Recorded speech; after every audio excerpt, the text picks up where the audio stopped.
안녕하세요. 저는 40대 중반의 여자입니다.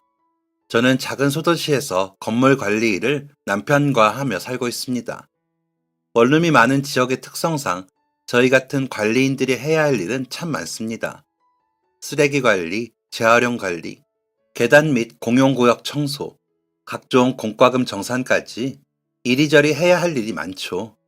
그러다 보니 한겨울인 요즘에도 온몸이 땀이 흠뻑 젖도록 일을 하는 것이 일상입니다. 하지만 저는 이런 일상이 얼마나 감사한지 모릅니다. 다시 이 일을 할 수 없을 거라고 생각했었거든요. 정말 끔찍했죠. 그런 저희 부부에게 하나밖에 없는 아들이 은인이 되어주어 이렇게 다시 일을 할 수 있게 되었고 일상을 되찾을 수 있었답니다. 얼마나 기특하고 대견한 녀석인지 자랑하고 싶은 마음에 이어폰을 꽂고 사연을 듣기만 하다가 이렇게 컴퓨터 앞에 앉아 글을 시작해 봅니다. 저와 남편은 중학교 시절부터 알고 지내던 친구였습니다.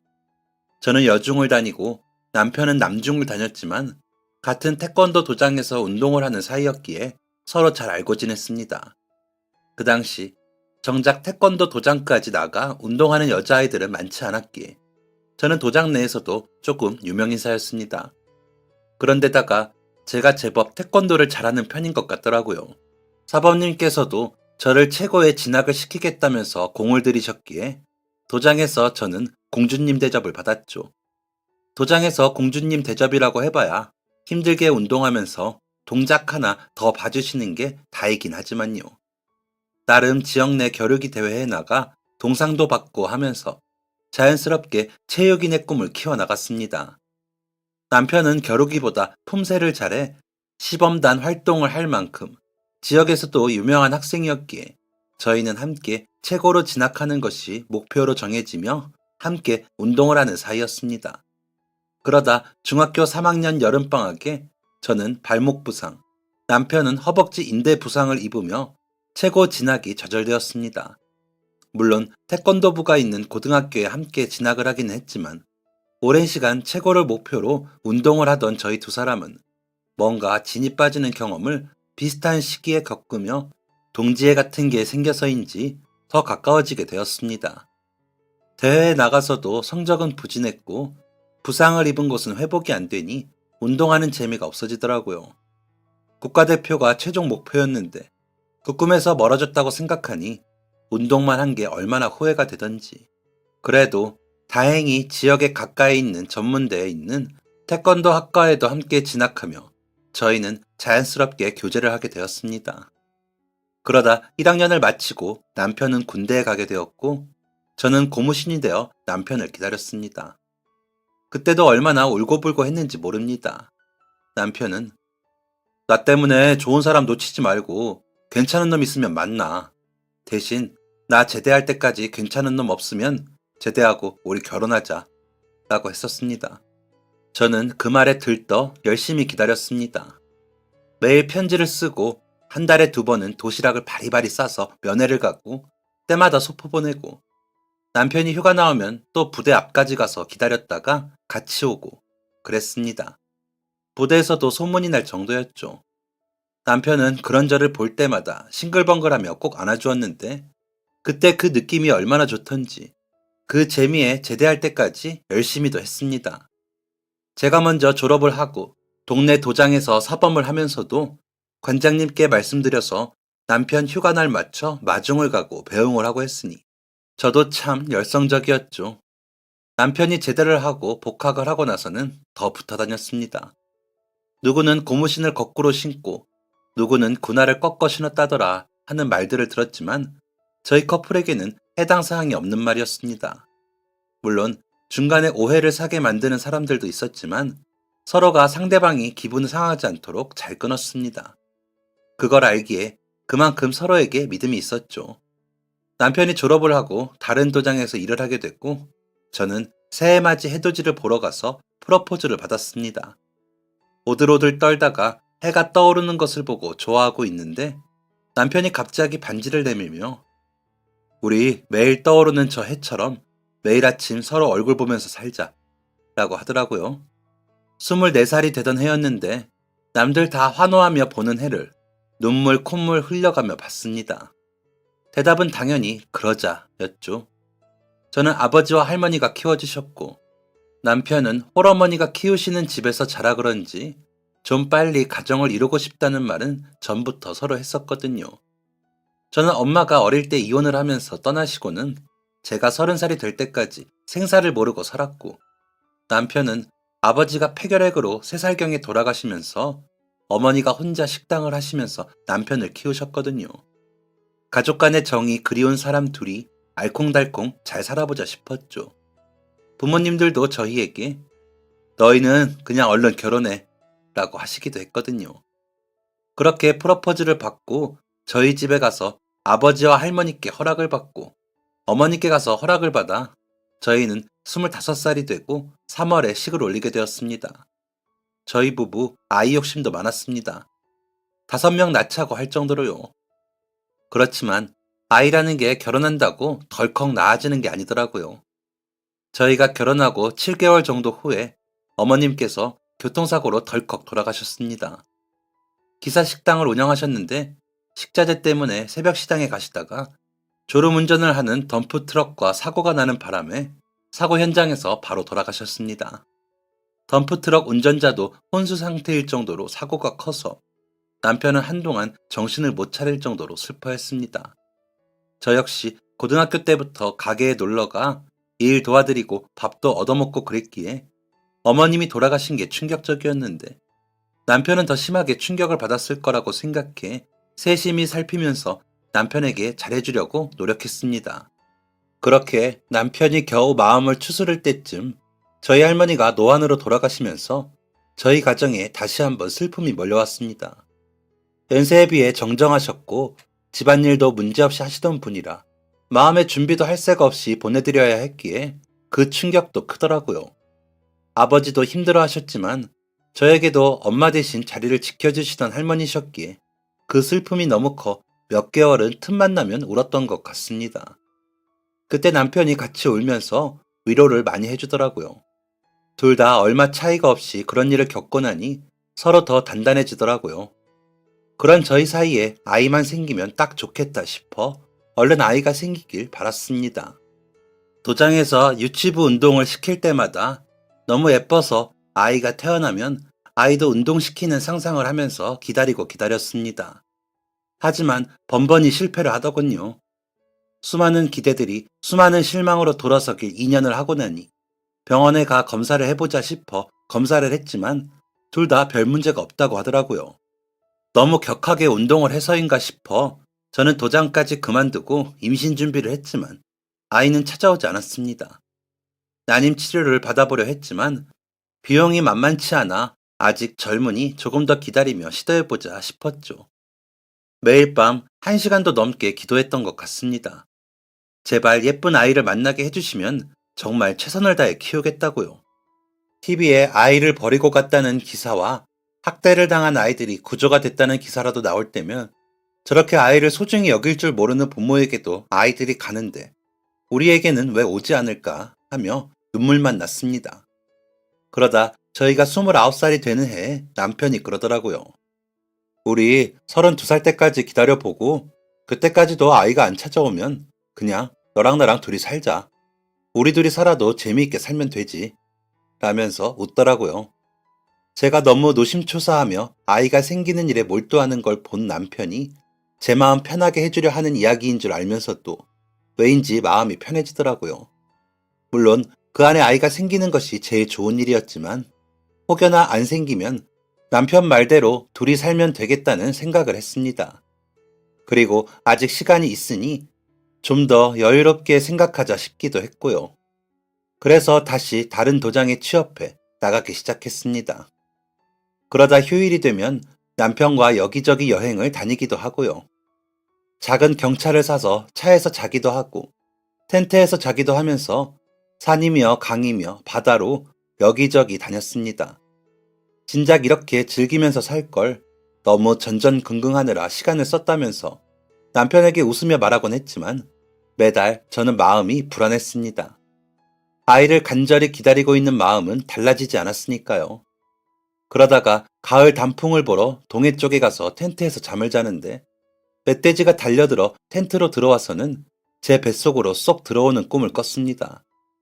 너무 생생하고 느낌도 진짜 같아서 깨고 나서도 한참을 멍할 정도였죠. 그 와중에 멧돼지 얼굴이 어찌나 귀여운지 달려드는데도 피하지 않았거든요. 남편에게 말을 했더니 돼지니까 돈 들어오는 꿈인가? 하더라고요. 그리고 유난히 아랫배가 부은 것 같고 몸이 피곤하면서 날짜가 됐는데도 시작되지 않아 임신 테스트기를 해봤더니 그렇게나 바라던 두 줄이 뜨더라고요. 얼마나 울었는지 모릅니다. 혼자 화장실에서 울고 남편에게 테스트기 보여주며 울고 아버지한테 전화해 임신을 알리면서 울었습니다. 너무 좋아서 웃으면서 우는데도 눈이 어찌나 부었는지 그날 저녁 때까지 눈이 제대로 떠지지가 않더라고요. 다행히 관장님께서 유치부와 초등 저학년부 운동을 제게 맡겨주셔서 저는 막달까지도 일할 수 있었습니다. 뱃속에 아이가 태어나 그 아이들처럼 운동할 생각에 더 열심히 아이들을 지도했습니다. 혹시나 싶어 걱정되는 마음도 있었지만 사실 형편상 일을 쉬기가 쉽지 않았거든요. 어머님이 돌아가시고 정리를 하는 와중에 어머님이 빚을 지고 계셨다는 걸 알았습니다. 가게 정리를 하고 어머니 사시던 전세금을 정리해 갚았는데도 2천만 원의 빚이 남더라고요. 대출을 받아 저희 결혼할 때 전셋집 구해주시면서 지으신 빚이었기에 원망도 할 수 없었죠. 오히려 죄송했습니다. 철없이 저희 때문에 빚만 갚다 돌아가신 거잖아요. 하지만 도장 사법일이 수입이 크지 않다 보니 빚을 갚는데 시간이 오래 걸리더라고요. 그래서 일을 그만두기가 쉽지 않았죠. 아이가 태어나면 또 제가 일을 못하는 시간이 생기고 그러면 또 수입이 적어지면서 힘들어지니 막달까지 벌어서 조금이라도 모아야 했습니다. 남편은 제가 그렇게 일을 하는 것에 미안해하긴 했지만 달리 방법이 없었기에 별 말이 없더라고요. 그저 집안일을 본인이 다 했습니다. 청소, 빨래, 요리, 쓰레기 버리기 등등 다 남편이 하더라고요. 제가 옆에서 도우려고 하면 어디 임신한 여자가 집안일을 해. 우리 아이가 엄마 고생시킨다고 아빠 미워하면 책임질 거야. 라며 손도 못 대게 했습니다. 그러다 친정 아버지께서 저기 평생 운동만 한 너희한테는 미안한 말이지만 이제 아이도 태어나면 그걸로는 힘들지 않겠냐? 도장이라도 차리면 모를까? 도장이라도 애비가 차려주면 좋은데 애비라고 있는 게 도움도 못 되고 미안하다. 그래서 말인데 건물 관리 일 좀 배워보면 어떠니? 라면서 말씀을 하시더라고요. 아버지가 환경미화원 일을 하시기 때문에 그쪽 분야의 이야기들을 들으신 것 같더라고요. 자격증을 따고 잘만 하면 수입이 꽤나 괜찮다고 하니 아버지는 저희에게 추천을 하신 거였고요. 하지만 저는 저희 부부가 운동이 아닌 일을 하는 걸 한 번도 생각해 본 적이 없었기에 아버지의 그 말씀이 야속하게만 느껴졌습니다. 남편은 혼자 수입에 관해 고민이 많았는지 아버지의 그 말씀을 굉장히 반가워하더라고요. 그러더니 저에게 우리가 이제 와서 국가대표 될 것도 아니고 도장도 차릴 형편이 못 되면 다른 길을 찾는 게 맞지. 아버님도 더 연세 드시기 전에 주택관리사 시험 보시려고 알아보시다가 이야기해 주신 거잖아. 일단 아버님이랑 나랑 같이 자격증부터 따볼게. 그 공부는 사법일 하면서 할 수 있으니까 자격증이라도 먼저 딸 수는 있잖아. 라면서 설득을 하더라고요. 생전 공부도 안 해본 사람이 갑자기 자격증을 따겠다니 저로서는 걱정도 되고 혹여나 힘들어 마음이 다치진 않을까 걱정을 했습니다. 괜히 자기 자신에게 실망한 일을 해서 힘들 이유가 없다고 생각했으니까요. 저는 대신 남편과 제가 둘이서 도장을 차리고 싶기도 했거든요.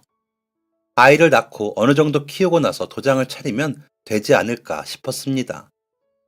하지만 변수가 등장하자 제 마음이 내키지 않은 것이었죠.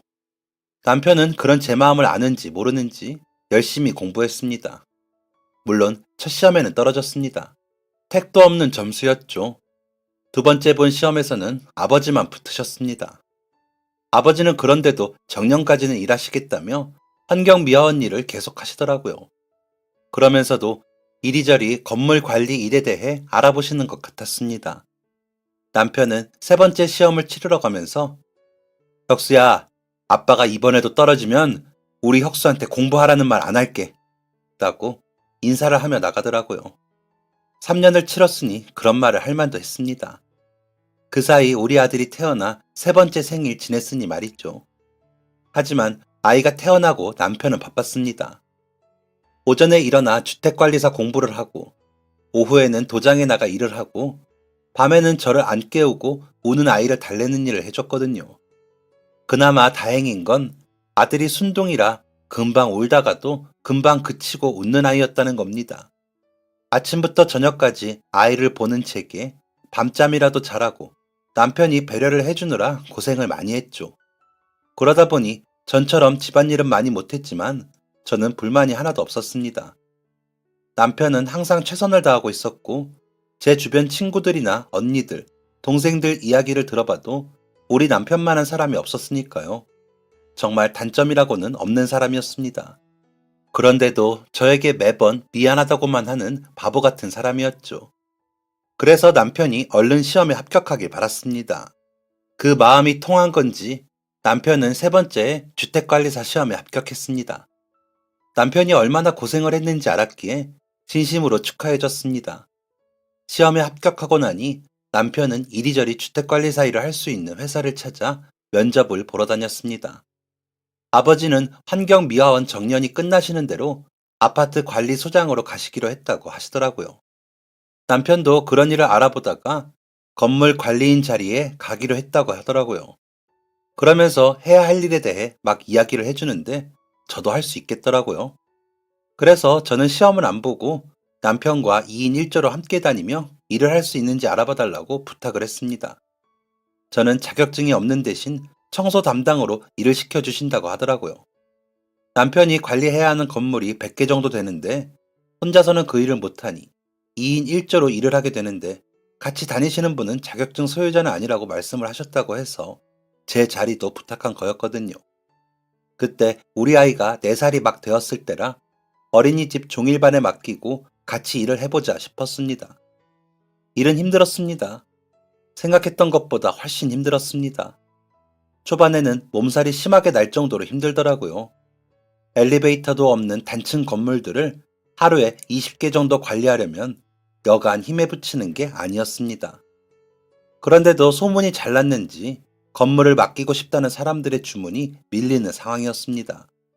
그러는 바람에 그 지역의 거의 모든 건물들이 회사가 관리를 해야 하는 상황인데도 직원을 더 뽑지 않으시더라고요. 답답한 마음이 든 남편은 사장님께 건의를 해 4인 1조로 청소 인원 더 뽑아달라고 졸랐습니다. 차라리 남편이 여기저기 다니며 감독 겸 체크를 하고 청소하는 인원은 흩어져 청소를 하고 모여 다음 장소로 이동하겠다면서 말이죠. 그러다 보면 시간 내에 한 번에 관리할 수 있는 건물은 늘고 일하는 사람들은 덜 힘들고 더 효율적이라며 큰 소리를 내더라고요. 사장님은 남편의 말에 일리가 있다는 걸 알면서도 인건비가 아까워서인지 남편 말대로 운영해 주시지 않았습니다. 그러다 남편이 이런 식이면 저와 김효연 씨는 그만두겠습니다. 이렇게 힘든데 누가 여기서 일을 합니까? 그리고 한 가지 더 보태서 알려드리면 저는 여기 그만두면 제 사무실 차려서 명함 돌리고 일할 겁니다. 현장에서 일 다니면서 건물주들 신용은 제가 더 있는 거 아시죠? 라며 반협박을 하더라고요. 사장님은 그제야 아차 싶었는지 저희 남편에게 그럼 자네가 부사장을 하고 직접 운영을 해. 나한테는 한 달 수익의 20%만 주면 돼. 라며 제안을 하시더라고요. 솔직히 말이 20%지 너무 과한 수익 분배이긴 했지만 남편은 냉큼 알았다고 하더라고요. 그러더니 일하시는 분들을 더 뽑아 남편이 말한 대로 일을 진행해 갔습니다. 건물 관리가 전보다 더 꼼꼼히 되면서도 일하는 사람들은 힘이 덜 들어 좋았습니다. 그러자 건물 관리를 맡기는 분들이 많아졌죠. 사장님께 수익금을 보내드리고 일하시는 분들께 월급을 다른 업체보다 더 잘 드리면서도 전에 받던 월급에 비해 남편의 수익은 늘었습니다. 저야 다른 일 하시는 분들만큼 월급을 받았고요. 수익이 늘고 나니 그동안 어머니 빚 갚으며 쓴 카드값도 메꿔지고 아이 옷도 더 좋은 걸로 입히고 먹는 것도 더 잘 먹일 수 있었습니다. 하지만 저희는 적금과 저금을 열심히 했기에 크게 생활이 달라지진 않았습니다. 보험은 아이 것만 들어놓고 저와 남편 것은 기본적인 실비보험만 들었기에 보험비도 그렇게 많이 들지도 않았죠. 건강에는 자신이 있었거든요. 둘 다 어린 시절부터 운동하느라 부상당한 곳만 아니면 아플 곳이 없다고 생각했습니다. 지금에 와 생각해보면 그게 얼마나 건방진 오만이었는지 알았어야 했는데 그때는 아직 젊다는 생각에 그저 방관만 했습니다. 검진도 좀 받고 따로 운동도 했어야 했는데 전혀 그런 걸 신경도 못 썼습니다. 그도 그럴 것이 학교 보내고 일하고 집에 들어가면 학원까지 다녀온 아이가 기다리고 있었습니다. 얼른 씻고 숙제 봐주고 저녁 먹으며 아이와 하루를 어떻게 보냈는지 이야기 나누고 아이 씻기고 재우면 저희도 골아떨어지기 일쑤였기에 건강에 따로 신경 쓸 여력이 없었습니다. 그저 이 일을 시작할 때 어린이집 다니던 아이가 벌써 초등학교 들어갔어. 시간은 참 빠르다. 이런 생각만 했죠. 어릴 때부터 순둥이였던 아들은 엄마, 아빠 고생한다고 저희가 집에 도착하기 전에 먼저 숙제도 해놓고 사과도 잘라놓고 할 정도로 마음이 깊은 아이로 자랐습니다. 그런 아이에게 부족함 없이 해주고픈 마음에 저희는 힘든 줄도 모르고 일했습니다. 그러다 남편이 코피를 터뜨리기 시작했습니다. 원래 코를 맞아도 코피가 안 나던 사람이었는데 코피가 나. 힘들긴 진짜 힘들구나 했습니다. 남편은 이리저리 뛰어다니며 검침하고 기록하고 청소 상태 보고 하느라 정말 헐레벌떡 다녔거든요. 남편은 코피를 막으며 자존심 상해. 나 아직 30대인데 이거 힘들다고 코피가 나? 라면서 웃었습니다. 제법 코피 양이 많아 걱정이 되긴 했지만 그때만 해도 별일이 아니겠거니 했습니다. 그런데 점점 더 자주 코피가 났고 양도 심상치 않게 많아졌습니다. 한 번은 남편이 계단을 뛰어 올라가다 코피가 나면서 휘청거리는 걸 그 건물 청소하시는 이모님이 붙들고 내려오시는 일까지 일어나게 되었습니다. 그런데도 남편은 코 속에 혈관이 잘못됐나 봐. 이비인후과에 가봐야겠어. 라며 별 대수롭지 않게 여기더라고요. 그런데 느낌이 좋지 않고 걱정이 되어 근처에 제법 크다는 병원 내과에 남편을 끌고 갔습니다. 토요일 오전에 갔는데 아들이랑 못 놀아주게 한다면서 삐죽거리는 남편을 저는 불안하게 바라볼 수밖에 없었습니다. 병원 대기실에서도 코피가 또 났거든요. 그래서 혁수는 우리 아빠랑 잘 놀고 있으니까 걱정하지 말고 검사나 잘 받아 라고 달래며 검진실로 갔습니다. 증상을 들으신 선생님은 혈액 검사를 좀 해보자며 남편을 검사실로 보내시면서 몸에 그렇게 멍이 드신 지는 얼마나 되셨어요? 라고 물으시더라고요. 생각해보면 남편이 어디 세게 부딪히지도 않았는데 멍이 제법 크게 들어 왜 이러냐고 놀란 적도 있었는데 더 일찍 병원에 오지 않은 게 후회가 되더라고요. 검사 결과를 기다리면서 어찌나 불안한지 말을 못하겠어서 저는 아무 말도 안 하는데 남편은 괜찮아, 피곤해서 그래. 검사 결과 보면 별거 아니라니까 하며 웃더라고요. 제발 남편 말처럼 되길 바랐습니다. 이제 겨우 먹고 살만해졌는데 남편이 아프면 너무 불쌍하더라고요. 일만 하다가 아픈 게 나이 먹은 사람만의 일이 아니라는 것도 깨달아지고요. 정말 피가 마르는 심경으로 검사 결과를 기다렸습니다. 진료실에 다시 들어가 의사 선생님의 얼굴을 보고는 남편이 많이 아프다는 걸 알았습니다. 의사 선생님 표정이 너무 안 좋았거든요. 검사 결과가 너무 안 좋네요. 백혈구 수치가 너무 높아요. 제가 소견서 써드릴 테니까 대학병원에 혈액내과 가셔서 검사 받아보세요. 아무래도 백혈병이 의심됩니다. 라고 하시는데 정말 하늘이 무너지는 것 같더라고요. 남편은 본인이 백혈병이라는데도 웃으면서 괜찮아, 금방 나. 내가 몸살 나도 오래 아픈 거 봤어. 라는데 저는 눈물만 났습니다. 집으로 돌아와 대학 병원마다 전화를 해 예약을 하면서도 저는 울었습니다. 제발 검사 결과가 틀리길 바라며 전화를 걸면서도 남편이 정말 백혈병이면 어떻게 해야 하나 싶어 고민이 많아졌습니다. 한 달 뒤쯤 겨우 서울의 한 대학병원에 예약이 되고 저희는 지옥을 살아야 했습니다. 검사 결과가 온전히 나오기 전까지 남편은 본인이 아프다는 걸 인정하지 않고 전처럼 일을 하려고 했거든요. 말리는 제게 아니 내가 갑자기 일을 못하면 회사는 어떻게 해? 라며 흔들림 없이 일을 하더라고요. 여전히 다정한 아빠였고 성실한 남편이었습니다. 물론 전보다 제가 더 움직인다고 움직여봤지만 남편의 자리는 어떻게도 메꿔지지 않았습니다. 남편이 검사 때문에 서울을 가기 위해 사장님께 부탁을 하고 이 일 자리를 비우게 돼서야 남편은 안절부절하기 시작했습니다. 내가 지금 자리를 비울 때가 아닌데 일하시는 분들을 더 뽑고 조를 더 짜야 하는데 인력이 너무 부족이야. 라며 일 걱정을 하느라요. 아이는 아버지께 맡기고 서울에 가는 것도 아버님께 죄송해서 어쩌지? 혁수한테는 나 아파서 병원 간다고 안 했지? 녀석이 마음이 여려서 걱정한다고 라면서 걱정이 많더라고요. 정작 해야 하는 본인 걱정은 하지 못하는 그 모습에 저는 당신 걱정이나 좀 해. 아픈 사람은 당신인데 왜 다른 사람 걱정만 해? 라면서 속상해했더니 그저 제 손을 꼭 잡고는 난 당신이 이렇게 곁에 있어주잖아. 그거면 됐어. 아픈 거는 얼른 치료받아서 나으면 되지. 미안해, 걱정시켜서. 라며 웃더라고요. 진짜 이런 사람이 어디 있나 싶어 눈물이 났습니다. 검사 결과 남편은 급성 골수성 백혈병이라는 진단이었습니다. 절망스럽게도 골수 이식을 받지 못하면 살 수 있는 시간을 장담하지 못한다고 하시면서 이식센터 명단에 올려주시겠다면서 주변에 골수 이식 가능한 사람이 있나 찾아보라고 하시더라고요. 남편은 그제야 내가 아프구나 정말 몰랐어 라면서도 얼이 빠진 듯 있더라고요. 당장의 골수 이식이 이루어지기 전까지는 항암 치료를 하며 버텨야 하는데 항암 치료 자체가 굉장히 괴로워 힘드실 거라고 말씀하시는 의사 선생님의 입만 멍하니 바라봤습니다. 아직 30대 후반인데 할 일이 많은데 백혈병이라니. 남편이 너무 안쓰러웠습니다. 일단 제 골수부터 검사를 하기로 했습니다. 제가 남편과 골수가 맞으면 제 골수를 이식해주면 되니까요. 하지만 안타깝게도 제 골수는 맞지 않았습니다. 이야기를 들으신 아버지도 검사를 받으셨지만 역시나 맞지 않더라고요.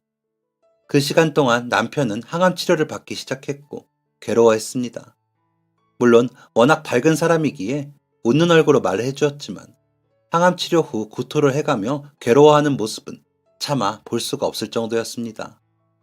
아이는 전과는 다르게 자신과 놀아주지 못하는 아빠를 보며 서운해하면서도 아빠가 아프시다는 것에 걱정이 많았습니다.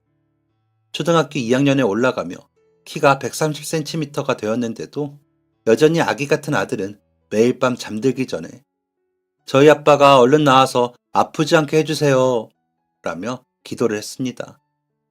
아들이 그런 기도를 하는 것을 알고서는 저는 아이를 안고 울기만 했습니다. 아이에게서 아빠를 빼앗지 마시라고 마음속으로 기도를 하면서요. 그런 날들이 지나갈수록 불안해졌거든요. 그런데 세 번째 항암 치료를 위해 병원에 갔을 때 의사 선생님이 혹시 환자분 친척이나 형제도 없으세요? 아니면 자녀분이라도. 아무래도 동종 이식이 가장 안정적으로 회복할 확률이 높거든요. 라며 물으시더라고요. 아들이 있기는 한데 아이가 아직 어려요. 초등학교 2학년이라. 라고 말씀드리니 이런 말씀 어떻게 들리실지 모르겠지만 아드님 골수 검사도 해보시죠.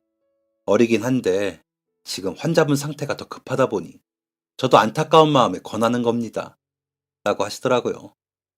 그래도 그 고통스러운 검사를 아이에게 권할 생각을 하니 마음에 내키진 않더라고요.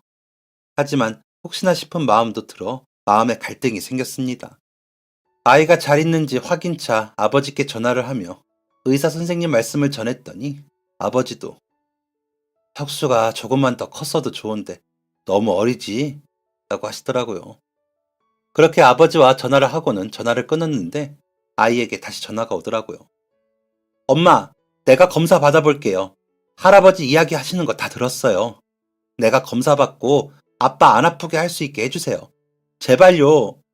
라며 울면서 부탁을 하는 아이의 목소리에 저는 말을 잃고 전화기를 붙들고 있었습니다. 정말 이러지도 저러지도 못하는 상황이었죠. 하지만 아이는 끝끝내 아버지와 병원으로 왔더라고요. 남편은 아이가 단순히 병원에 따라왔는지 알고 반가워했습니다. 아이는 아버지와 집에 가는 척하면서 검사를 받으러 갔습니다. 평소에도 주사 바늘을 무서워하는 아이이기에 검사 받을 때 곁에 있어주지 못해 미안했습니다. 하지만 만에 하나 아이의 골수가 남편을 살릴 수 있다면 일하는 희망이 생겨버리는 건 어쩔 수 없더라고요.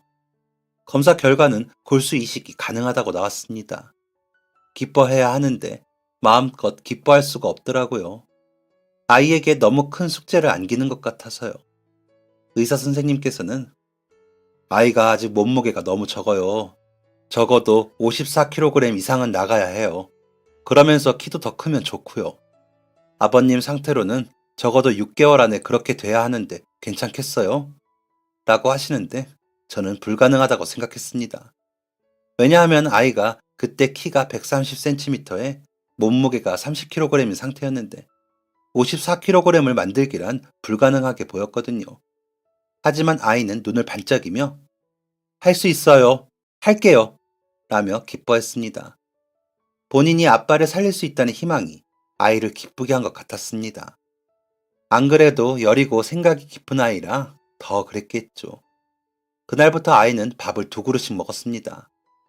항암 치료를 시작한 이후에 음식을 잘 못 넘기는 남편은 혼자 방에서 식사를 하고 아이와 저는 식탁에서 식사를 했는데 아빠 눈을 피해 열심히 먹더라고요. 그러고는 아파트 놀이터에 가서 줄넘기도 하고 푸시업도 하면서 2~3시간씩 운동을 하고 오곤 했습니다. 친구들이 놀자고 졸라도 안 돼, 나 운동해야 돼 라면서 운동을 한다고 하더라고요. 저는 그런 아들이 짠하면서도 조금 해보다가 안 되면 포기하겠지 싶었는데 아이는 매일 몸무게를 아침마다 재어가며 좋아했다가 실망했다가 했습니다. 남편은 그저 아이가 잘 먹고 잘 크고 있다고 여겼는지 아이의 그런 변화를 보고 웃기만 하더라고요. 그러다 아이가 점심시간에도 밥을 먹고 운동을 했는지 선생님께서 전화를 하셨더라고요. 혁수 어머님, 제가 이야기를 전해 듣고 얼마나 놀랐는지 모릅니다. 아버님이 많이 아프다면서요. 라고 하시는데 저도 모르게 눈물이 왈칵 나더라고요. 네, 백혈병이다 보니 많이 괴로워하네요. 라고 겨우 답하고는 훌쩍이는데 혁수 어머님, 혁수가 운동을 그렇게 열심히 하는 것도 아버님 치료 때문이라면서요. 그런데 다른 분들이 혁수 사정을 알게 되고 여기저기서 돕고 싶다는 문의를 받아서요. 라고 하시는 겁니다. 저희 아이 아빠 사정을 알고 돕고 싶다는 분들이 계신다고요? 라고 놀라 되물었더니 네, 혁수 아버님께서 여기저기 좋은 일을 너무 많이 하셔서 그런지 아버님 연락처를 모르시니 저희에게 연락이 왔어요. 아이가 노력하는 모습에 친구들이 집에 가서 이야기를 한 것 같더라고요. 아이들 이야기를 들으신 분들이 혁수가 아버님 아들인 것을 아시고 저희에게 연락을 주셨어요. 라는데 저는 손을 떨 수밖에 없었습니다. 돌아가신 어머님께서 혼자 지내시는 노인분들이나 몸이 안 좋으신 분들께 반찬 나눔을 하셨는데 어머님이 돌아가시고 남편이 반찬을 하지는 못하니 반찬을 사서 나누었거든요. 그리고 일을 하면서 주변에 도움이 필요한 분들에게 직접 도움을 주기도 하고요. 그게 소문이 나서 여러 단체에서 상을 준다고도 했었는데 남편이 당연히 해야 할 일을 무슨 상까지 받냐며 거절했었거든요. 그런데 아이가 운동을 하면서 주변에서 관심을 가져주었다고 하니 이게 무슨 일인가 싶더라고요. 안 그래도 보험도 백혈병은 보장이 안 되는 데다가 항암 치료받으며 모은 돈이 점점 줄어가는 게 보이고 있을 때라 저라도 나가서 일단 일을 해야 하나 고민을 했거든요. 남편이 백혈병 진단을 받고 일을 둘 다 그만두고 치료에만 전념을 했으니까요. 그런데 남편을 위해 모금이 되었고 그 돈을 전달해 주시겠다니 너무 감격스럽더라고요. 남편이 그동안 당연하다는 듯 사람들을 도울 때 저는 바쁜데 그런 것까지 하느라 더 힘들잖아. 좀 더 우리가 여유로워지면 그때 해도 되는 거 아니야? 라고 말도 하고 여기저기 기부하고 다니면 우리도 어려워요. 적당히 하세요.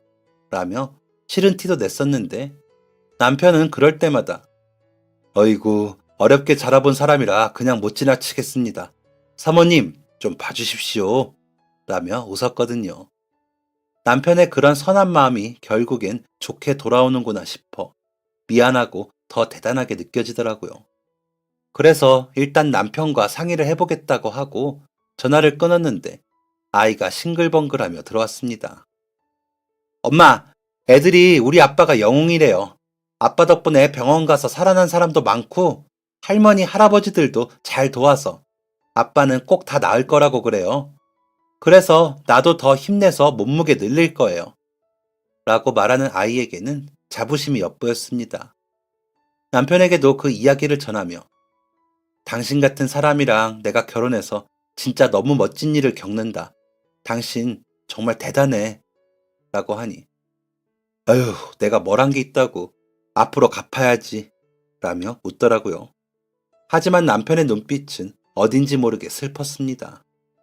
너무 괴롭고 아프니 혹시나 하면서도 마지막 준비를 하는 것 같이 보여 그 슬픔에 대해 일부러 말을 꺼내지 않았습니다. 하지만 남편의 몸은 점점 더 말라갔고 생기를 잃어가고 있었습니다. 항암 치료가 횟수를 더할수록 그 고통은 더 커 보여 곁에서 보기만 하는 저도 그 아픔이 느껴질 정도였습니다. 그러는 사이 아이는 눈에 띄게 몸무게가 늘어가는 게 보였습니다. 거의 포기를 하던 저도 희망을 가질 정도였습니다. 아이에게는 여전히 미안했지만 남편을 생각하면 아이의 그런 변화가 감사했습니다. 그리고 마침내 아이는 55kg에 다다랐고 그 사이 키도 자라 148cm가 되었더라고요. 그게 4개월 만에 일어난 일이었습니다. 아이는 엄마, 나 병원 가서 다시 검사 받을래요. 얼른 가요. 라며 재촉을 했습니다. 남편이 항암 치료를 받는 사이 아이와 만난 의사 선생님께서는 이 정도면 이식 가능하겠어요. 아이라 다른 기증자보다 더 서둘러 시술할 수 있겠어요. 한민성님, 이번 항암 치료 결과 보고 시술해 보죠. 라고 하시더라고요. 그러면서 혁수야, 너가 정말 기적을 이루는구나. 고맙다. 라며 아이에게 악수를 청하시더라고요. 저도 진료실에서 나와 아이를 꼭 끌어안고 엄마가 너무 미안해. 그리고 너무 고마워. 라고 했더니 아이는 엄마, 아빠를 살리는 일인데 뭐가 미안해요. 당연한 거지. 라며 의젓하게 말하더니 웃더라고요. 그리고는 남편에게 가. 그동안에 아이가 왜 그렇게 많이 먹고 운동을 했는지 이야기를 하고는 골수이식 가능하다고 말을 전했습니다. 남편은 한참 멍하니 아이와 저를 번갈아 보더니 아이에게 아빠가 미안해. 너까지 아프게 해서 미안해. 혁수야, 안 무서웠어? 라고 말하며 울더군요. 아이는 그런 남편을 꼭 안아주며 아빠, 나는 하나도 안 무섭고 안 힘들어요. 아빠만 안 아프면 돼요. 라면서 또 웃더라고요. 누가 제 아빠의 아들 아니랄까봐 힘든 순간에도 웃는 것까지 닮은 두 부자를 보며 저는 행복해서 웃었습니다. 어쩌다 제가 저런 복덩이들을 만날 수 있었는지 감사하더라고요. 그렇게 남편은 아이의 골수로 골수이식을 받게 되었고 차츰 회복을 하게 되었습니다. 회복 기간에도 혹시나 부작용이 날까 걱정을 하였지만 정말 기적처럼 아무 문제 없이 회복을 하였습니다. 병원비를 제외하고 남은 성금은 지역 환우분들에게 써달라며 다시 기부를 하였습니다. 아이는 덩치를 그렇게 키우고 유도부에서 운동할 생각이 없냐고 제의가 들어와 엄마 아빠가 못한 국가대표를 하겠다고 운동을 시작했습니다. 그게 벌써 10년 전이네요. 올해 고3이었는데 유명 치대에 입학 예정인 아들은 요즘 오전 시간에 저희 일을 돕고 있습니다. 오후에는 도장에 가서 운동을 하더라고요. 국가대표가 되겠다는 꿈을 아직도 꺾지 않고 열심히 노력하고 있으니 될 거라고 믿고 있습니다. 그 어린 나이에 아빠를 살리겠다고 4개월 만에 기적을 만들어낸 아이니까요. 그 아이가 못 해낼 일은 없다고 생각합니다. 남편은 골수 이식을 받은 후로 열심히 관리하고 노력하더니 5년 전 완치 판정을 받았습니다. 좋아하는 술도 못 마시고 인스턴트 음식을 못 먹을 땐 좀 안쓰럽긴 하지만 그래도 잘 참아줘서 고맙습니다. 그리고 7년 전부터 아버지와 함께 건물 관리 사무실을 차려 하고 있습니다. 그 덕분에 저는 청소반장이 되었고요. 남편과 아버지는 구역을 나누어 관리를 보고 있습니다. 그 전 사장님은 전보다 일이 줄기는 했지만 여전히 이 지역에서 제일 많은 건물을 관리하시는데 가끔 외지거나 가기 힘든 건물은 저희한테 넘겨주시기도 하시더라고요.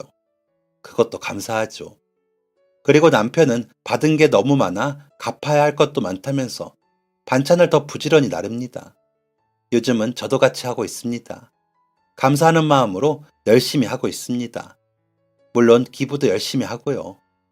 이번에 고등학교 졸업하는 학생들에게 아이 이름으로 졸업 축하금을 50만 원씩 10명에게 주었는데 남편은 너무 신나하더라고요.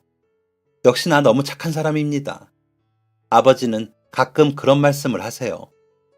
한서방은 할 일이 많아서 혁수 같은 복덩이 아들을 보내서 살려주신 것 같다. 라고요. 정말 제가 봐도 그런 것 같습니다. 제가 30살에 아이 만삭 때나 다시 만난 엄마를 저도 들여다보지 않는데 남편이 몰래 챙기고 있었더라고요. 그것도 얼마 전에 알았습니다. 얼마 전에 돌아가셨거든요. 저와 아버지를 떠난 게 가난한 친정 식구들 외면하지 못하고 가서 챙기고 싶어서였다는데 저는 원망이 들더라고요. 제가 6살 때부터 엄마가 없이 자라다 보니 자식보다 제 혈육이 먼저였던 엄마를 이해하고 싶지 않았거든요. 그런데도 이번 장례식에서 보니 동생들 누구 하나 장례를 치르려고 하지 않더라고요. 그동안 들여다보지 않은 건 당연해 보였고요. 그런데 남편이 저 몰래 챙겼다고 하니 또 미안하고 고마웠습니다. 아버지도 고맙네. 자네 덕에 애 엄마가 라며 우셨고요. 저는 여전히 엄마가 원망스럽지만 남편의 정성을 생각해 용서해보려고요. 연말이니까요. 아들 녀석 자랑한다고 글을 시작했는데 쓰다 보니 남편 자랑이 됐네요. 둘이 워낙 착해 칭찬을 하다 보니 글이 됐습니다. 남편의 선량함도 아들의 기특함도 다 사랑이 있기에 가능했던 것 같습니다. 그래서 저도 더 사랑하고 감사하며 살아가려고요. 여러분들도 사랑이 충만한 연말 연시가 되길 바라며 더 행복한 날들로 채워지시길 바랍니다. 긴 이야기 들어주셔서 감사합니다. 새해 복 많이 받으세요. 지금까지 사연 들어주셔서 감사합니다. 사연이 재밌으셨다면 구독과 좋아요를 눌러주세요. 감사합니다. 안녕히 계세요.